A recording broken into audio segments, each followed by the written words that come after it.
There's this idea in conspiracy theory, and I'm sure you've heard it if you've watched InfoWars or been in this sphere for a long time.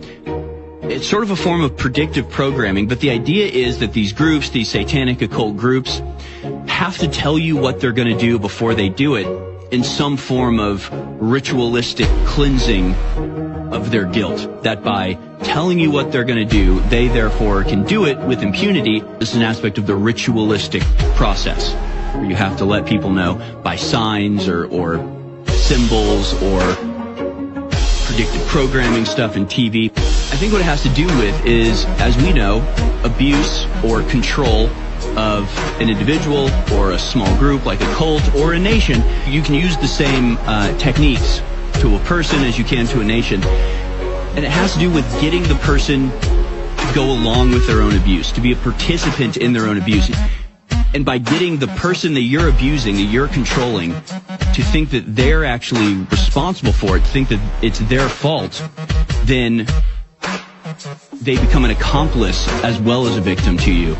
And it makes your control that much more solid. So the method of control for humanity is to get the person that you're trying to control to agree to and co-sign their own abuse. It's about morally being immune from blowback by getting your victim to go along with your exploitation and abuse. If I tell you I'm going to do this and you don't stop me, it's your fault.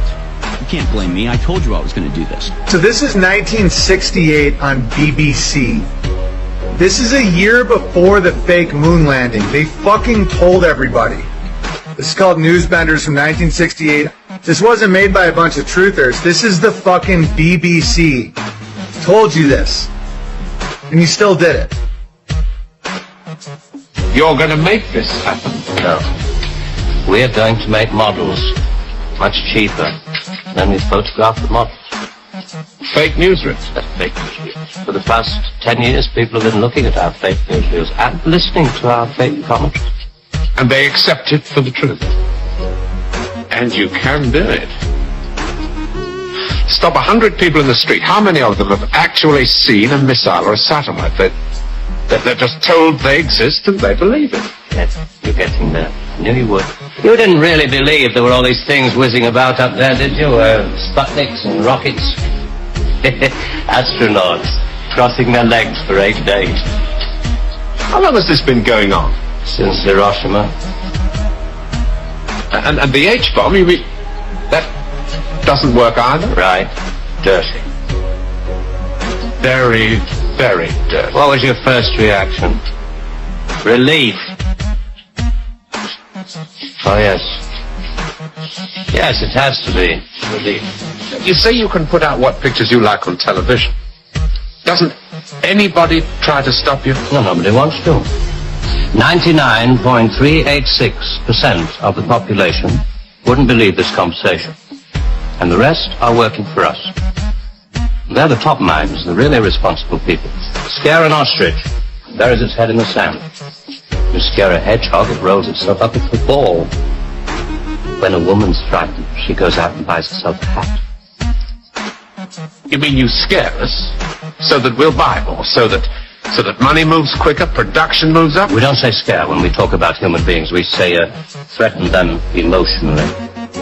And there are all sorts of ways, not just the big ones like the hydrogen bomb. Overcrowd them a little with bad planning. Sell them too many motor cars. Anything to keep them a little bit removed from reality. Nowadays, people don't work for money. They work for the idea of money. They don't even love for love. They love for the idea of love. They only hate for the idea of hate. It took us 5 years to find a non-addictive drug. One we could pay off against the hard drugs.